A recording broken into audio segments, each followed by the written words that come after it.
You said you've been to Houston, Texas. So while these guys work out the details with Travis, tell me everything I need to know about Houston, Texas, because we're going there. And I hope you join us as well. This is like the bougiest story ever, though. Okay? That's fine. And like growing up, one of our family members worked for an airline company. And so we had really easy access to trips. And my parents thought it was really important for us to see not a Texans game, not an NFL game, but the Lyndon B. Johnson Space Center. So we went down literally for 24 hours and just went to the Space Center. And so got to see like NASA and all that stuff. So it's not really sports related. I feel like people are going to start heckling me for being a science nerd, but it was really cool. And I remember there was some massive, massive rainstorms. So it was December though, totally different time of year than when you guys you're going in December. We're going in December.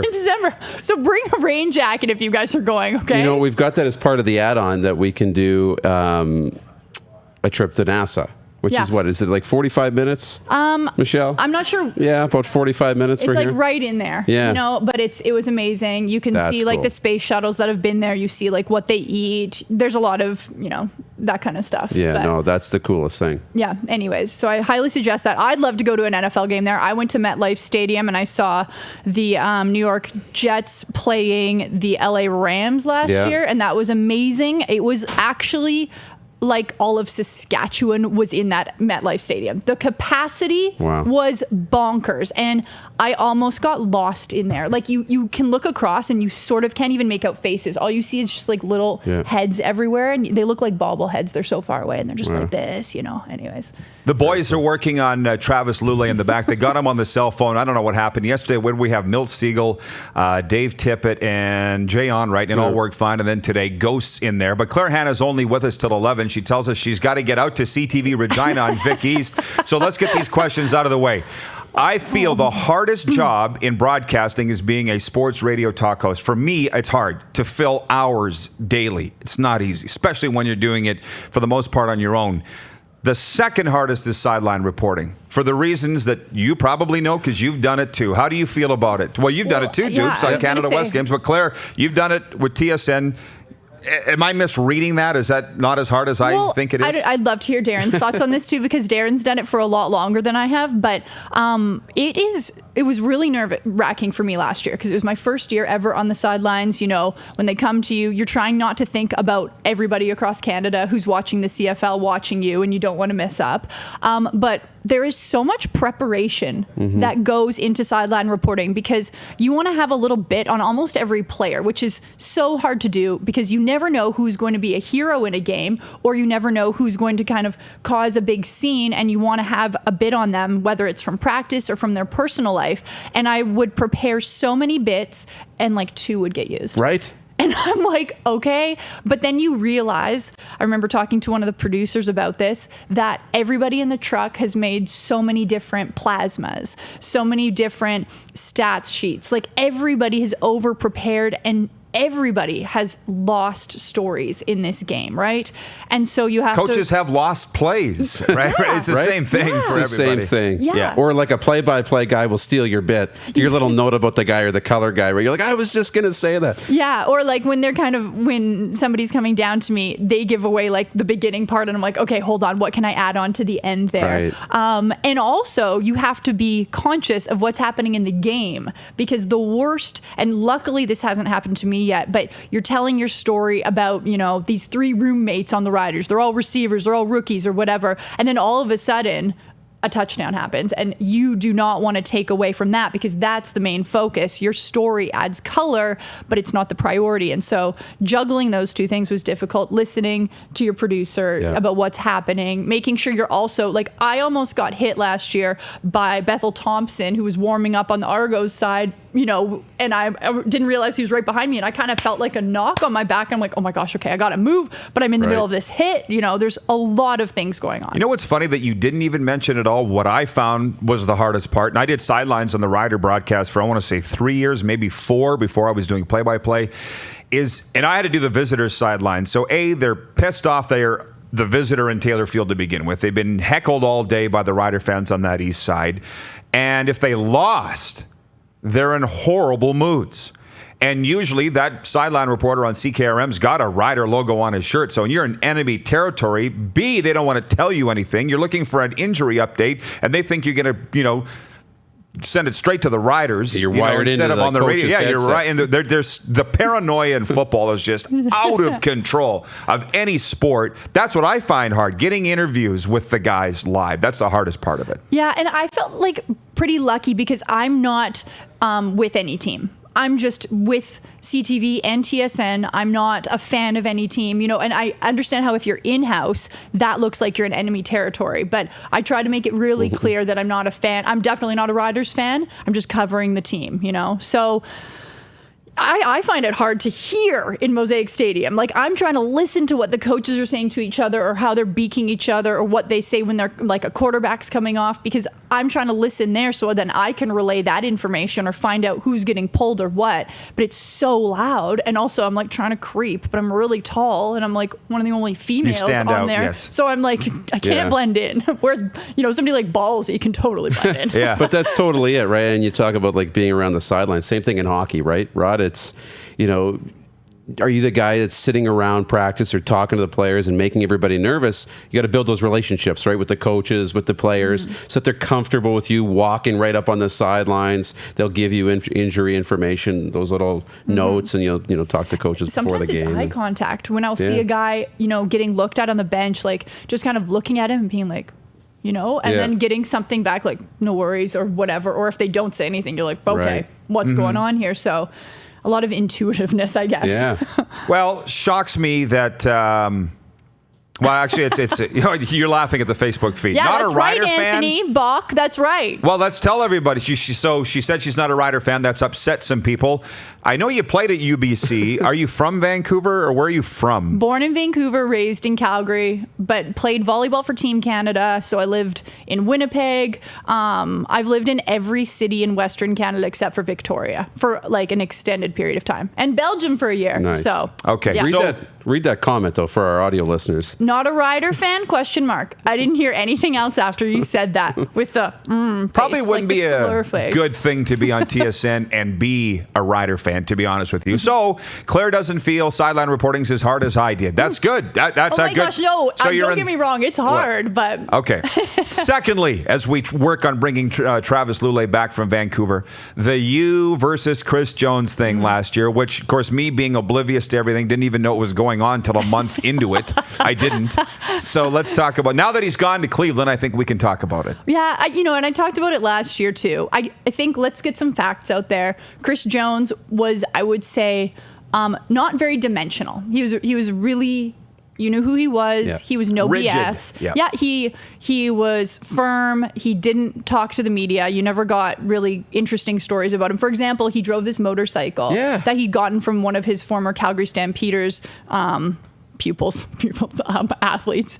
And he would drive that to work every single day. And I'm like, let's do a story on Chris Jones driving a motorcycle. But he was not open to any of that. So when he did this thing, and for people who might not be familiar, I would ask a question. He would ask me to repeat it every single time for, I swear, like 6 weeks. But I think that when something like that happens, it's showing, and this is, you can decide what it reflects on their character. It's something different. Yeah. It's like he was the typical let's get pucks deep version of football, right? Like we're going to stick to the playbook, all that stuff. Pucks in, pucks deep. Yeah, And so seeing something like that was a reflection of a different side of him, but you can be the judge on what that reflected. Yeah.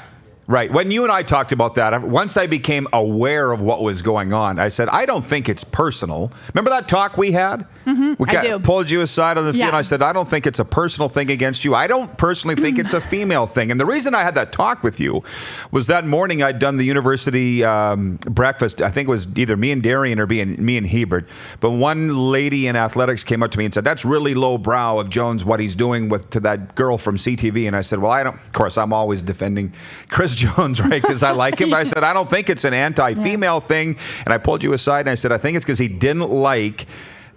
Remember what I said? Yeah. So tell our viewers, that was about the Rob Bag thing. Yeah. And this is my job as a reporter, is to ask the questions, whether they're good or bad questions. I mean, whether they're challenging or nice questions. Of course, we do soft stories, but we have to challenge coaches and players when Rider Nation or whoever is thinking something's up. And Rob Bagg had been released after the preseason, and the typical quote that was given was, "It's a young man's game." And then they brought him back. So that was weird because it was 6 weeks later. Right. Rob Bagg comes back to the team. Well, why? You were very clear about keeping a lot of young rookies on this team. And so we asked him why, and he actually revealed that there was an injury. And I then further went on to ask, well, are you allowed to release a player who's injured? And then that was when he kind of got a little defensive. And so he obviously didn't like the question, because whether or not he was in the wrong, we don't know. I'm not sure what the ruling on that is, but that was the question I was pushing him on. And then after that is when he asked me to start repeating questions. See, and that's so, what I think the genesis of it was. So it wasn't, in my mind, about you being a female reporter. And as I said to you, I don't think I was at that news conference that day, but you had asked him 3 times, right? And he was just not wanting to answer it. I think that's what ticked him off and kind of pushed him too far. But You're in a really tough spot, though, right? I mean, you're a reporter with CTV and TSN, so you have to find news. But then as a sideline reporter, you need to be building the relationships and getting those human interest pieces and adding to the news that the newsbreakers are getting the player side. So you're trying to build the relationships, but you also have an obligation to create actual news. Yep. And so you're just doing your job, Thanks right? for recognizing that. But it's a tough thing. I know. And I will never be buddies with the players. Like, I would never consider myself friends with them, but I always try to find touch points, oh, how's your kid doing? Happy Father's Day, or, hey, I heard you were working on a book or something like that. So you kind of try to find outside of football topics to just kind of like relate to. However, it's not like I would ever call one up and go for coffee. Like, that would be so absurd. Or even if I see them out in a restaurant, I'm really hesitant. Like, I'll say hi, but that's it. Like, when I'm leaving or going. But it wouldn't be a matter of like going and actually having a beer with them. You mentioned this too, Rod. I mean, it's a difference between being in the news business and needing to ask those questions when you're not in the game. But when you're watching a broadcast, it's all about the entertainment of the game, right? A little bit of information. And you've always said this, that you're a broadcaster, you're not a reporter when you're doing play-by-play, right? You're trying to tell the story of the game, right? Not break news or really get into those details. You're entertaining, right? And so, you got to try and wear 2 hats. It's a tough spot. I want to challenge viewers, though, on one thing. And I wondered this myself when that was happening and he was asking me to repeat questions. Had another reporter like Murray McCormick or, Britton or Ariel at the time, had any of those people done it, would he have also asked them to repeat their questions? And I've always wondered that.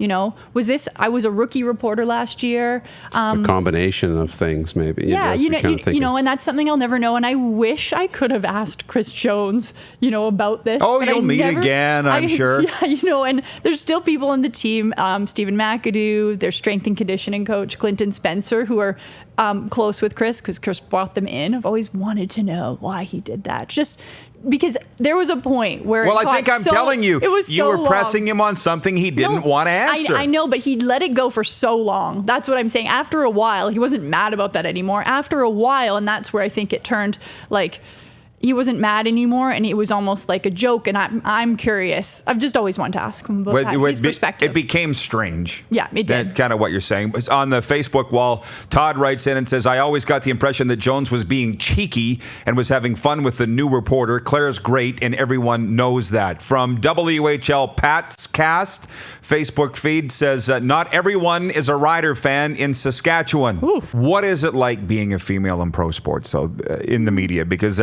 I can't put myself in your shoes because I'm not a female. What's it like for you?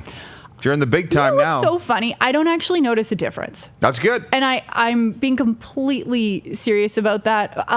The reporters here in Regina are all amazing, so respectable. Yeah. And so sometimes there's been some media people when I worked in Edmonton. There was and actually sometimes it's interns or something like that, or subjects. So I got a couple examples, but one time I was doing some tennis interviews and I'd called ahead to set up the interviews and I had a male intern with me and we showed up to the tennis courts and immediately people thought that he was the reporter. And so they were going to him, being like, oh, hey, okay, so we've got the players over here. And I was like, actually, it's me. So they just assumed it was the male who was the reporter, those types of things. Or I remember once I was going to do some, actually I did some Snapchat coverage. I got laid off in my career career a couple of years ago, and I was doing some social media stuff with NHL teams, and one of the media people there didn't believe that I was doing, like, that I was a reporter. And I was like, what are you talking about? They're like, well, where are your credentials? I'm like, they're right here. And they were like, who gave those to you? And I'm like, the media people through Sportsnet at the time, you know? And I was just like, why are you not believing that I'm here to work? Like, that's,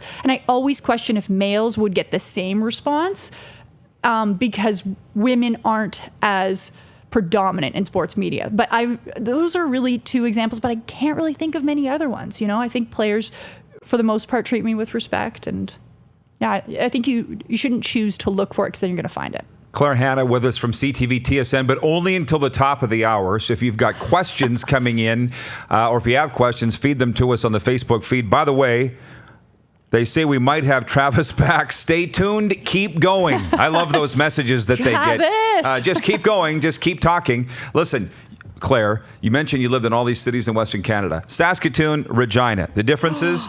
Go. Oh my gosh. Okay. When I first moved to Regina, I've got to say I was way more obsessed with Regina. And I have been very open about that. I've said I like Regina more than Saskatoon. Wow. Yeah, I know. And people are shocked by that. But I also love sports. I'm a sports reporter. And with the Riders, the Pats, there's a lot of sports. And I loved covering the Blades. I don't want to bash the Blades from Saskatoon, but the atmosphere at the games here is just juicier. You know, it's like there's some moxie sauce here.